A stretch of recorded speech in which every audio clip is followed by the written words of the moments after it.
选案关键时刻，当川普的信号枪一打上去的时候，全球都动了起来，都在猎捕橙汁。所以你看到台湾今天做了非常多，甚至缅甸的 KK 园区还在炸，甚至他说我要把这个诈骗全部都斩草除根。但今天最妙的是什么？今天竟然连香港也加入这件事情。我们之前也跟大家讲过了。这个所谓的橙汁的背后是有中国的影子在，他帮谁洗钱？他帮中南海的高官洗钱，等于是橙汁握有所谓的红色金库，甚至中南海高官的脏钱都在他这里。照这个脉络之下，你为什么香港今天还要帮忙去查橙汁呢？甚至还扣了他110亿元这么高的一个数字，橙汁的钱到底是谁的钱？很重要，所以你看到，当习近平跟川普在见面的时候，为什么习近平可以笑这么开心呢？所以钱或许不是他的，那是谁的呢？你看到今天有个非常不寻常的讯号，这中央的军委副主席张又侠，我说张又侠跟习近平都不合，甚至在开会的时候他还打哈欠，完全无视他。但他今天在这个央视，他竟然说，我们一定要深刻领悟贯彻习主席重要讲话跟规划建议部署。那这个钱到底是谁的？所以思聪，今天这样一路看下来，当我刚刚讲，现在全球都在弄的时候，都在抓橙汁的时候，香港的加入让我觉得怪怪的。对，我们知道10月14号的时候，美国当时发动对这个橙汁的这个围剿令的时候，当时我们不是就说过吗？在10月20号的这个十中全会之前，还有川习会之前，我们当时曾经预告，这是川普对中国下了一个大棋。对，但是这个大棋是要下给谁来说？我们当时说，有可能剑指习近平啊，或是剑指中国的红二代。现在我们来看这个脉络，你可以越看越清楚。为什么我们说可以越看越清楚？赵尔，假设你的金库被抄了的时候，你觉得你的心情会怎么样？我急死了，急死了！你不可能有好脸色，对不对？你就想说怎么一回事啊？好，那我们讲，最近我们来对比一下习近平的心情好不好？习近平心情不差你看这个白宫还释出了个照片，这照片是什么？你看川普拿东西给这个习近平看，然后习近平笑成这样。所以显见笑得眯眯眼，对啊，你看到这张照片，你很难得看到习近平这么开心嘛。如果今天我的家底被抄之后，我还笑得出来吗？当然不是嘛。所以显见川普呢拿很多证据，或许拿很多证据给这个习近平看的时候，习近平是老心哉哉的。但是反过来，今天中国官场有2个不寻常的讯号，两个不寻常讯号了。第一个，张又侠。我们不是都说，张又侠在军委会处处给他这个习近平穿小鞋啊，然后现在都是他的人啊，他好像要挑战习近平了。那前一阵四中全会不是在那边我在那边打哈欠，然后你们摆烂了，对，你们开你们的会，对，随便，就今天这个张又侠出来了，而且是在中国的央视，你看 CCTV， 他就说我们一定要深刻领悟贯彻习主席重要谈话，还有规划建议部署，看起来他效忠习近平啊，所以这就很奇怪哈。另外第二个，张文道。中国红二代听说今天集体上书啊，说我们没有挑战你啊，你还是我们的习老大，真的假的？所以呢，我就想谁紧张，那就是谁的钱嘛，对不对？所以呢，现在谁紧张？他们紧张了起来，好，那为什么说这个一定要中国的中南海要放行才行呢？照我问你，香港现在是谁的地盘？中国的地盘。中国地盘来说，美国要起诉橙汁来说，香港要配合吗？香港那可以不配合啊，可是这样，今天香港他也开始去冻结了橙汁大概折合新台币大概110亿左右的这个资产，然后同时开始清查，把他在香港的这个牌照扣掉了。好，另外第二个讯号，照我问你 ，KK 园区是谁的地盘 ？KK 园区，橙汁说这个公安部啦，还有这个国安部造的啦，造我今天谁把它炸掉？你觉得这个缅甸要炸 KK 园区的时候，没有中国的最高层的许可，他敢炸吗？他当然不敢炸。所以，如果我们按照这个脉络来看的话，似乎是这个钱到底是属于谁的？我们慢慢的会越看越清楚吧。思聪，你刚刚说这个钱是谁？太有趣，为什么太有趣？我们刚刚讲香港，今天香港去查这个钱，27.5亿元，这是港币的金钱，没错，它折合台币叫110亿。你要查，应该风风光光的查。是啊，你帮美国川普听到爽歪了，结果怎么样？港府没有发新闻公告，就所谓的新闻稿。只字未提，默默的来。对，没错，事实上港府的这个动作比台湾更快。我们台湾从昨天开始嘛，但是事实上香港已经开始。你看，香港在第一个时间就已经查扣该集团在香港，他们有保险经纪，还有这个证券的相关的牌照，2个牌照把它拿掉。拿掉之后，然后同时间还查扣大概27.5亿左右的这个港币的这个资产，就是新台币大概110亿啦。然后媒体都报道出来。可这件事奇怪在什么地方呢？赵，你知道吗？因为香港是国际的这个所谓的金融中心，如果他破这种洗钱，他应该把它公告出来啊！你看，我们对这种洗钱绝不容忍，我们把它查扣到底，然后这个吊销他的执照，我们也在所不惜。可是香港政府都没有发任何公告，都不敢发任何公告。他就是默默把他钱超奇怪，对，把他钱收起来，然后把他的牌照拿掉之后，没有任何公告，所以我才说这里面显然就有政治实力在那边运作嘛，就有人要公告，有人不要公告。好，但是我做了这件事情，但是我没有公告，所以说这就是一个很怪的事情。那另外第二件事是什么呢？陈志博有个持股叫坤集团吗？啊，坤集团不是开始暴跌吗？我们昨天不是讲暴跌吗？你看它里面什么宏维坤辞要执行董事、主席，还有提名委员的这个主席，然后还有另外一个也是辞职手，大家都完全跳船了。跳船这家公司马上变成空壳公司。可是你知道吗？这个时间点里面来说，居然有2个人，一个是53岁的中国职业的这个律师叫蒋彩莹，然后另外还有叫方丽华，2个人居然就进来了。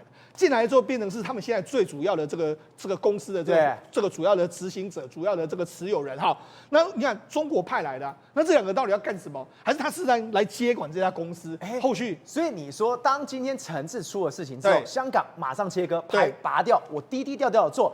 接着，在这些人原本的高管全部都跳船，对，最妙的是中国进来，对。中国谁派谁进来？是你要去清出他什么？你要去改变他什么？你要查出他什么？对，所以我就说这个非常有意思嘛。现在就是香港这边来说，名目上没有说我们对陈志动手，但是他做了非常多的动作。好，这个我就跟你讲，如果是光明正大做，那你就做嘛。但是问题是你又不敢讲，所以我才说这里面显然有2股政治势力在运作嘛。好，那我就讲陈志在香港的这个部分。另外就是我刚才讲不寻常的地方嘛，就张又侠，你看张又侠，我就讲张又侠过去一段时间对习近平什么态度，爱理不理，也不理不睬，对不对？然后在军委会里面给你这个穿小鞋，结果你看今天说什么？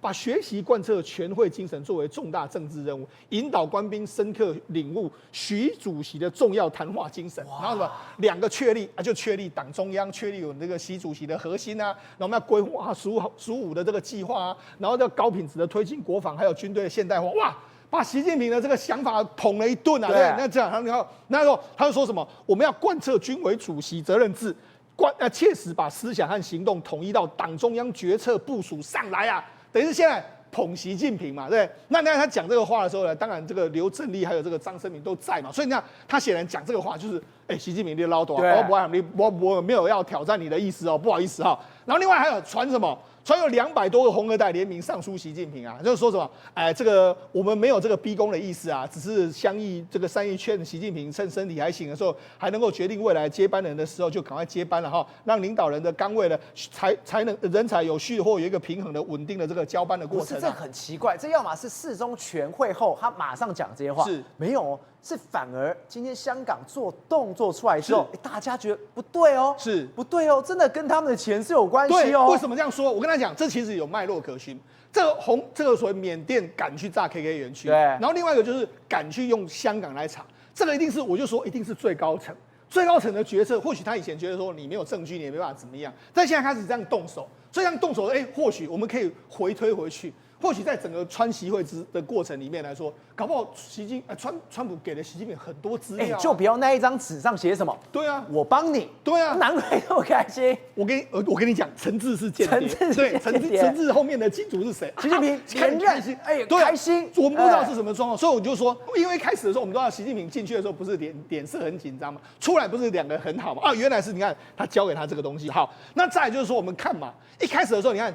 会前的时候是这样紧张，你看习近平很紧张，他可能也不知道你要干什么，对不对？为什么？因为我就讲他们10月底见面的时候，14号当时他不是起诉了陈志吗？对，起诉陈志的时候，他不是说你们这里面我查扣了多少比特币一大堆，12.7万枚啊，价值美金145亿啊，当时中南海一定震惊嘛，陈志的钱一定就是中国人民的钱嘛，一定是高官的钱，到底是谁的钱？习近平或许认为，搞不好我不知道有没有他的钱啊，或许他搞不好惊讶说，原来还有这么多高官这么多钱，他一定很紧张嘛，对不对？然后紧接下来我就不是说吗？这个案子是贝森特亲自部署，贝森特不是就说吗？当时我还空出时间，他都已经要去忙这个跟中国的谈判，他还在搞这个事情，所以显然这个事情来说，川普认为说，这是你 priority 你要做的事情嘛，好，所以才说他可能就拿了这些资料，我看我当时不是预测，这是要对中国开一个大枪嘛，对，绝命的这个绝招，果然来看会前很紧张啊，会友就很开心，笑得很开心，不一样了，对啊，就是没有问题，我跟你讲了，这个我查清楚，来宾波列吉你放心，搞不好就松了一口气，不一定，我不知道是什么样的状况。好，另外一个是什么？我跟他讲，中美之间当然最重要的是台湾问题。好，可你不觉得这一次也很奇怪？川普就一口咬定说没有什么好谈的，台湾你是台湾，你也不要跟我谈。那以习近平的个性，照理说过去一定会跟你谈啊。而且他讲这种话的时候，是啊，中方一定会反击。对啊，他一定会反击。对啊，结果他没有反击。对，而且现在川普不是说吗？这个我们两个见面的时候连谈都没谈，就这样。对，就连习近平连提都没有提。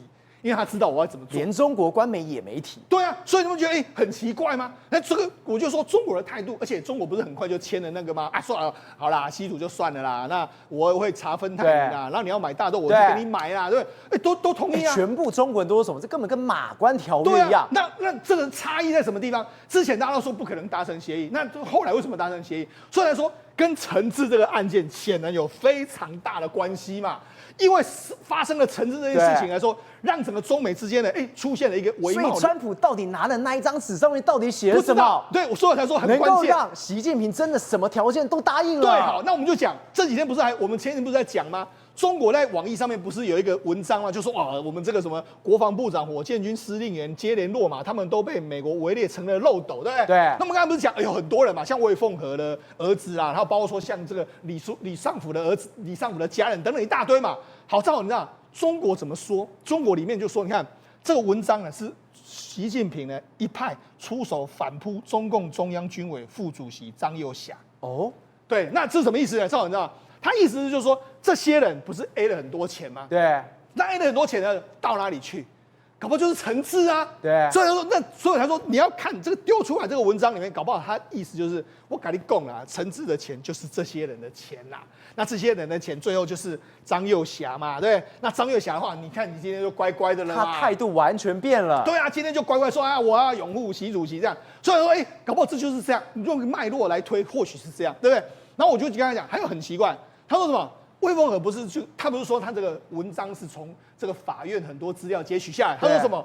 他说呢，这个魏凤和儿子不是打电话给这个魏凤和说，爸，房子到手了，那套模拟训练软体的这个原始的程式码是不是可以寄出了？这样的状况，照了这个所谓语音是被 FBI 截存，对，然后后来透过外交管道送回中国，成为法院播放的第一段录音。等一下，你不要吓我，你意思是说？中方跟美方合作，对啊，等于习近平跟川普可能有合作，然后川普帮忙习近平，所以我把你这些政敌的相关的资料、相关的证据，我给你，对啊，没错，然后你真的在法庭上面播出来，弄出来，一刀毙命，对，处理掉了。所以你看，如果这个文章假设是真的，FBI 存下来的时候，照理说。中国跟美国，我可以继续威胁你魏凤和，对，我跟很多资料，可是为什么他会透过外交管道拿给中国？那魏凤和是谁要处理的？当然就是习近平要清洗他。那美国 FBI 为什么要给习近平？对，所以他说这里面就有一点不一样的意思出现了嘛。所以才说这个，如果你从这些脉络来讲的话，你可以看到，搞不好这一次陈志后面的钱呢？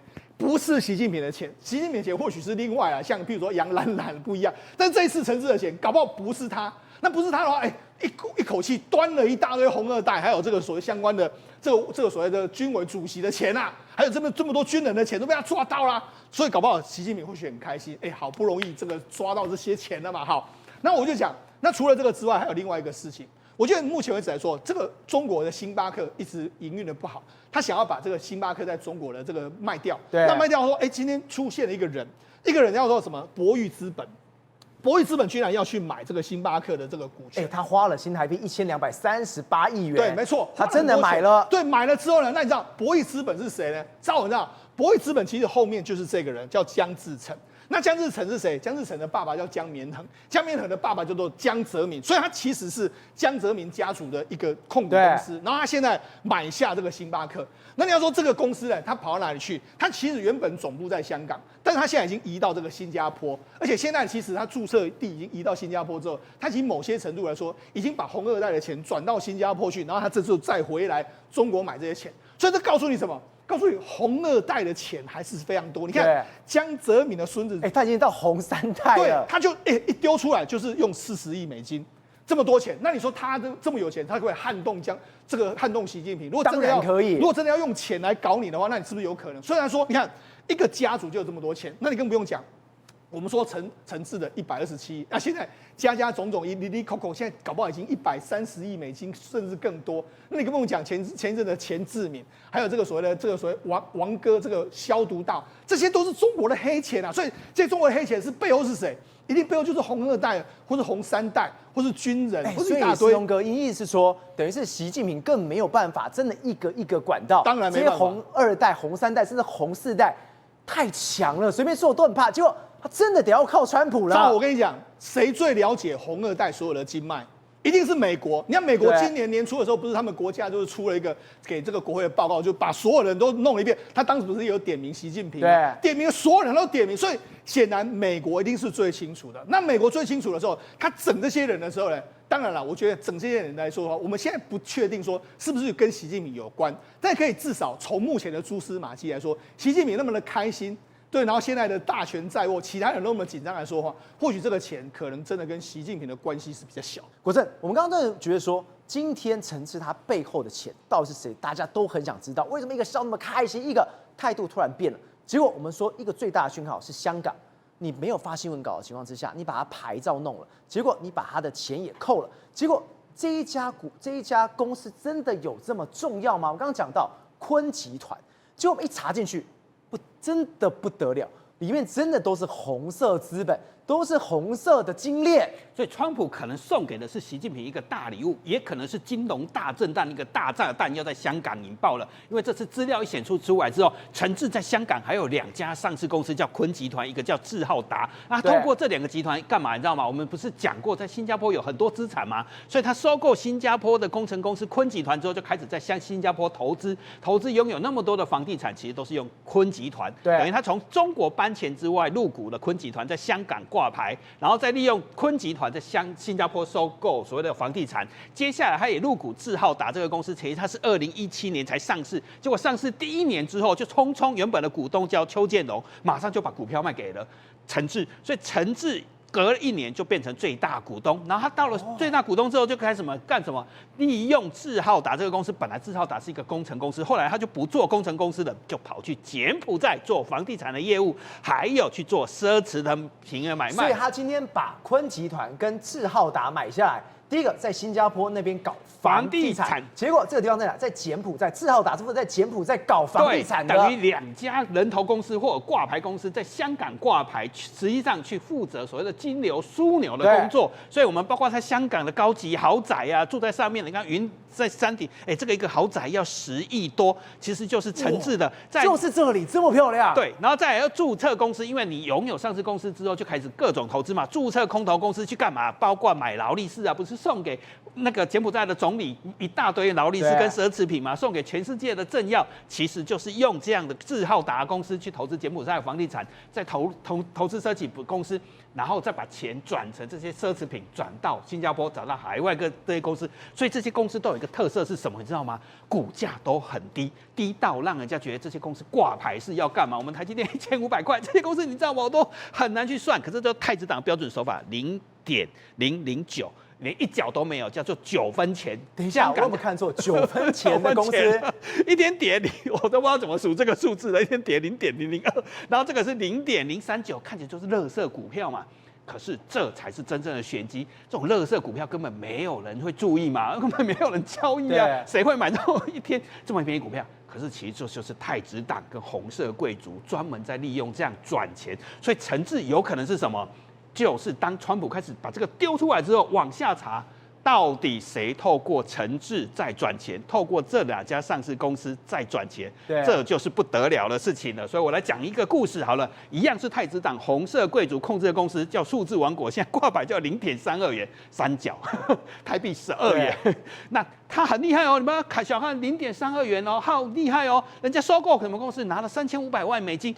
收购了詹姆斯科麦隆的第一集数字王国，铁达尼号变形金刚，明天过后都是这个特效公司拍的，而且他拿了9座奥斯卡的好莱坞的特效公司0.32元的公司去收购一个他的钱有这么多，把钱搬去好莱坞，那厉害到什么地步？你知道吗？厉害到我们的行政院长跟经济部差一点就跟中国9大常委一起做生意了。你有没有想过，今天诚志在台湾有这么多房地产，其实连太子党跟红色贵族差一点都透过这家公司跟他合作。2015年，数字王国就跑来台湾办活动，你知道吗？他利用特效把邓丽君给复活了。所以邓丽君复活唱歌之后，我们那时候行政院的高官啊，包括毛治国啊，包括我们经济部啊，好厉害哦，吓死了。我们一讲跟他签约啊，所以新闻出来哦。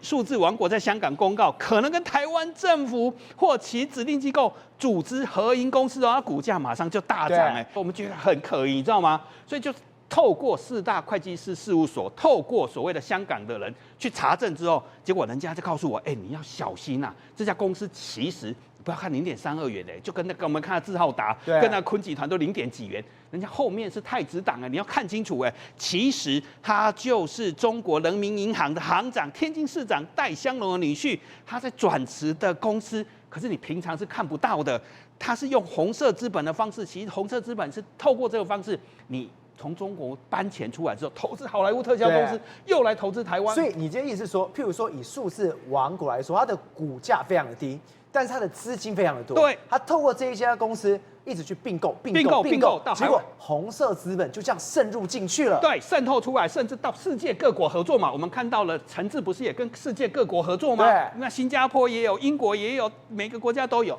不是一样？这个剧本不是跟台湾也差点跟经济部合作啊。我们经济部官员，所以光靠一个仙股就可以打入全世界。对，所以不要小看这是查封什么仙股不值钱，这才是可怕的地方。可怕的地方就是你看那是当初在查数字王国的股价那个资产负债表或者是股东名册的时候，你根本查不到什么那戴香龙啊、车丰啊、什么中国人行行长啊，你根本查不到啊。找了很久才知道，在非流动性负债里面竟然藏了一笔叫做47亿股的可转债。我这里解释什么叫负债，你知道吗？这个就数字王国说，我要跟你张兆和借钱，对，那我这笔钱叫可转债。我跟你借47亿，但是你随时可以转换股票，但我平常你不是我的股东，你根本看不到嘛。可是你随时可以变成股票，叫做可转债的股权47亿，所以车丰就是这家公司随时就变成大股东。然后他其实他的后面实质控制人，然后后来在香港，习近平王岐山进行大扫黑之后，才发现，你知道实质控制人。虽然是车丰，但是是他的岳父戴香龙，还有张高丽、曾庆红、刘云山、贾庆林、梁光烈。中国有几个常委，通通在里面，党和国家领导人的公司，透过这样的方式在持有一家公司。到2015年的6月的时候，结果车丰竟然突然间被中国那时候的中纪委叫做王岐山给抓了。回到天津去看他，所谓的看他岳母，就是戴香龙他老婆的时候，突然被抓，你知道吗？结果那时候就爆出来是什么？是中纪委王岐山对曾庆红宣战。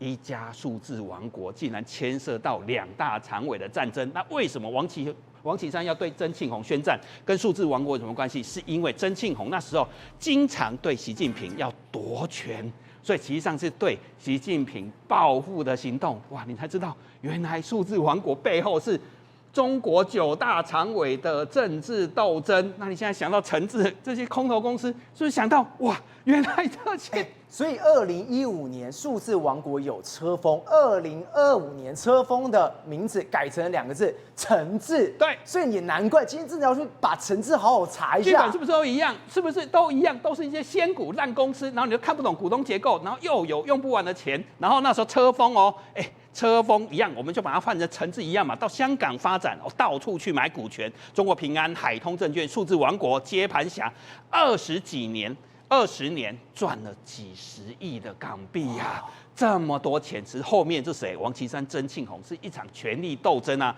但是也从车丰开始，这我为什么说？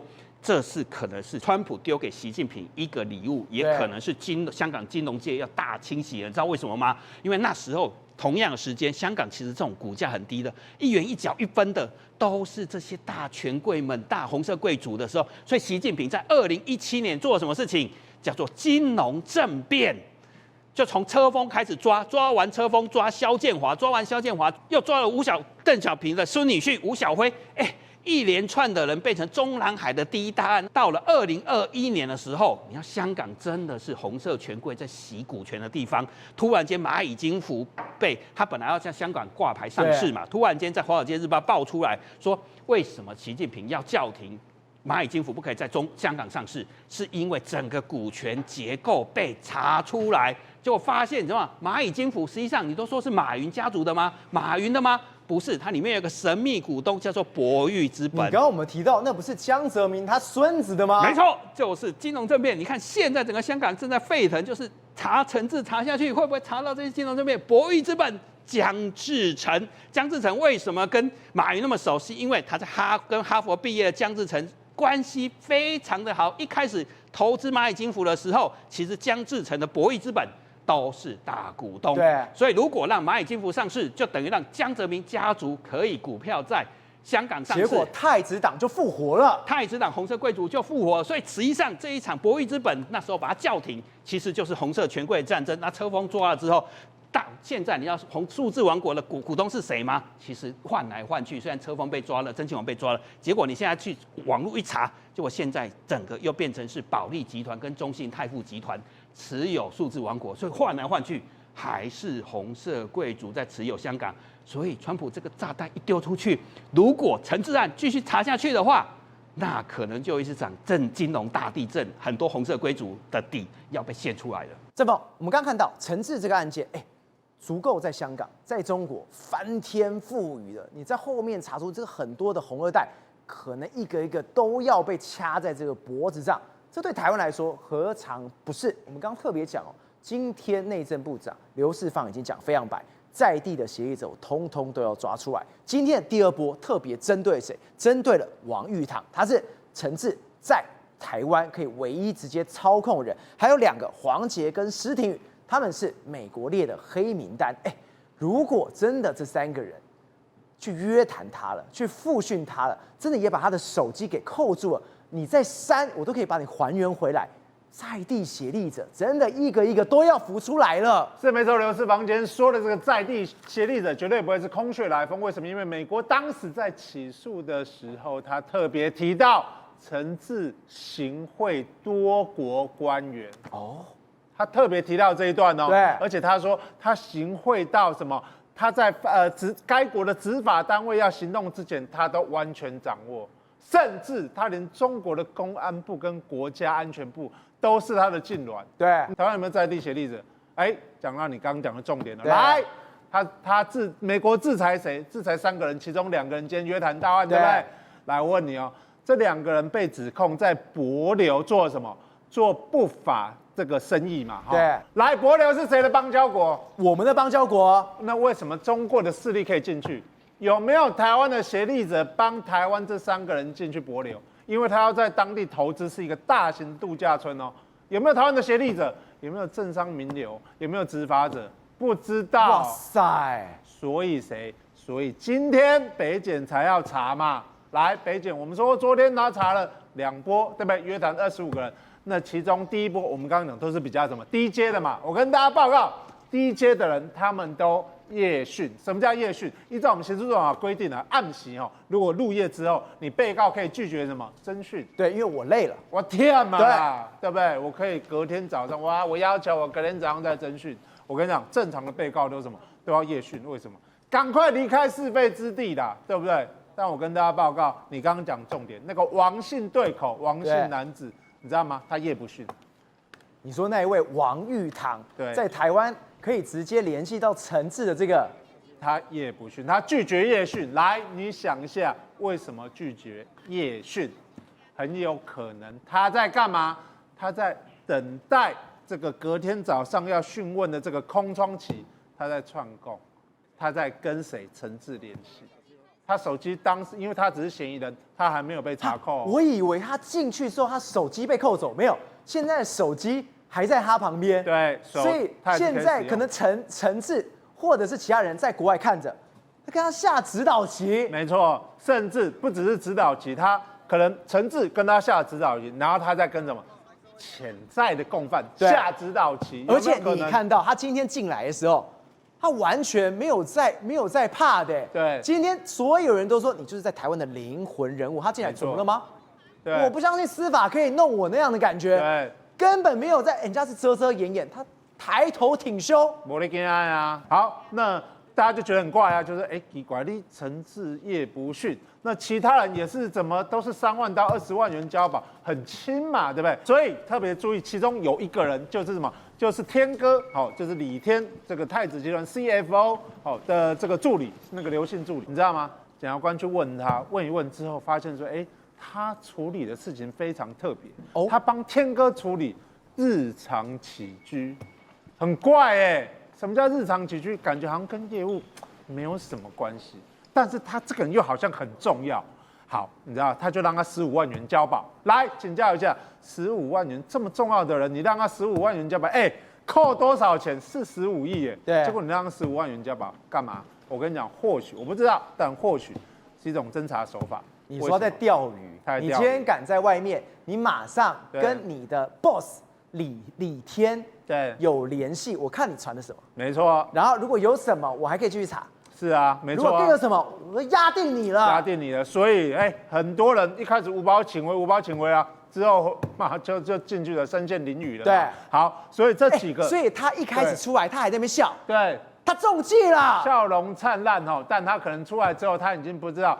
他掉下去可能有在跟他，然后他的手机也有可能已经被盯着了。好，那这些是什么？这些是3到20万比较轻薄的，他们出去之后有没有可能做其他串供行为？不知道，检察官正在 I'm watching you， 对不对？但有另外一对兄弟比较特别，他们是什么？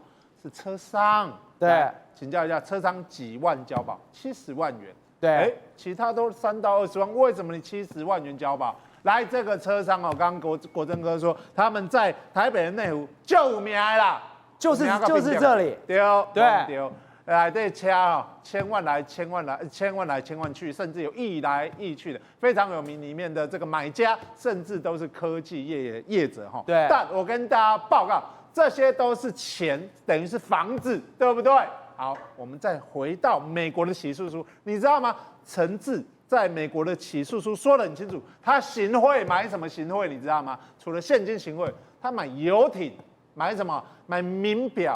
好了，那我们再回到这样，陈志，你的卡称有这多吗？你需要塞26台车吗？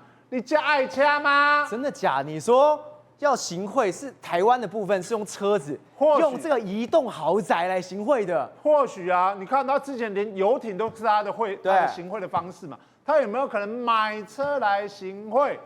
现在这个当然就是这个检方要查的地方啦。好，不过这一对车商也很奇怪。来，我问你，10月14检方他办案动作非常的快。10月14，美国他发布这个新闻稿之后，说要制裁146个自然人跟法人之后，来中间12天，他就怎么样转手？这个陈志就把他名下的这些名车转手给谁？转到刘姓兄弟的这个名下。所以我问你，这个刘姓兄弟他70万交保不是没有道理的甚至连介绍陈志集团跟刘姓中间这个中人，我跟你讲都被交保连介绍人都被交保。我认为这个刘姓兄弟或许检察官还在查，而你觉得会不会有第3波？我认为啦，因为已经约25个，对不对？如果从25个人之中有问出其他的猫腻的话，有没有其他公务员涉案？有没有其他执法人员涉案？就要看检察官这一波问的怎么样。志明，这一波真的是太夸张了。陈志的事情出来之后，包括中国，包括了柬埔寨，包括我们。包括了新加坡，包括日本，包括韩国，每个地方杀，结果让我们最惊讶的是什么？缅甸的 KK 园区，它已经不是炸1-2天，它已经炸了快1周了。就想说这已经够夸张了，他说没有，我这次真的要把缅甸 KK 园区，我要把它彻底的摧毁。我不是要从空中丢炸弹下去炸你，我要在地底下埋炸弹，我要把 KK 园区彻底端起来。我们现在看到的这个画面，又是缅甸的这个 KK 园区它又被炸的画面。我们都知道 KK 园区就陈志的嘛，那现在那边被这个猛轰狂炸之后呢，你知道吗？在泰国那边的这个报道啊，你看到这一群人，有不少人是从 KK 园区那边逃过来。对 ，KK 园区那边这个过了克伦邦他们的这个辖区，还有也就是那个妙瓦底那一带之后，它有一条默哀河，默哀河的对面就是泰国啦。对，那当时我们看到不少人这个冒险渡河，就跑了。虽然有不少人溺毙，但是你看还是有一堆这些 KK 园区的这个电信诈骗园区的员工，赶快绕跑，绕跑了之后，你还不少人转职他们从泰国或是从缅甸其他地方离开之后呢，还有包括转到了这个柬埔寨，一堆的这个其他的电信诈骗园区，还是要把他们抢着拉过去。等一下，我有没有听错？你说我以为他们被炸完之后就回国去了，没有。你们从诈骗集团手中你跑了出来，结果你说转职，我以为你要做一些很正常的职业，你说没有，是到其他的诈骗园区在二次就业。你要知道。资深的这个熟练的老员工啊，他竟然身价可以达到7万美金，实在太夸张了。给你们生路，让你们赶快绕跑，然后甚至回到你自己的国家，或者转其他的这个谋出路更好的这个比较正常的工作，不要去这个为非作歹害人。但是他们不是，还是不断的这个转到其他的这个机构去，所以这些失业人员还是有这个被其他的电信诈骗园区给收了，他又被吸收来了。对，甚至你知道吗？有些诈骗园区。他就干脆就是去把他们这个员工的资产，把员工当成设备资产一样，就直接强行挪走了。对，而且我们这边看到，他除了被炸之外，你看有消息人士说，整个 KK 园区都会被拆掉，而且爆破是要把里面所有建筑都炸掉，27栋大楼会全部埋上炸弹，让他们从地面上消失。我不是空中炸你，我从地上。我要一次引爆掉看起来好像要斩草除根因为它在整个 KK 园区，包括这27栋的主要的建筑因为它里面的很多的建筑都是5到6层楼，它里面绑上一个一个的这个炸弹，然后全部把它们整个炸光光。当然，你看到从2014年2月，其实就有在卫星空照图去做一个对比，到2019年这个9月、10月的时候 ，KK 园区本来这边都是农田或荒凉一片。那结果没想到，到了2021年10月开始，2022年9月，然后全部都长出杰比鳞次的这个，完全不一样。来，你看，这是2021、2022，完全都长出来了，房子都长出来了，然后越来越多了。然后到了2023年的8月，你看这边整片有没有看到？这边整片都长出来了。然后到了2025年，更是扩大规模，所以从2023年到2025年，今年几乎2年内扩大了3倍。对，所以也难怪这个地方。很多高低错落的这个建筑物现在缅甸人他们要把它这个整个炸光光。对。但是很多人也不看好，你炸光光没多久，是不是又在原地重建？过了一段时间，风头过了之后呢，斩草不除根，春风吹又生。虽然他们要象征性的做一下，把这个建筑物绑上炸弹，我除根给你看。但是没多久，你可以在附近再盖几个园区因为在缅甸不是只有这个妙瓦底这个地方 KK 园区，它附近还是有很多跟军阀合作的这个电信诈骗园区，你真的除得掉吗？所以大家还是打一个大问号。宏观取材，厘清真相，犀利精准，深入剖析，时刻掌握关键，新闻时事不漏接。老时段，新气象，我是钟浩和，关键时刻2.0全新出击。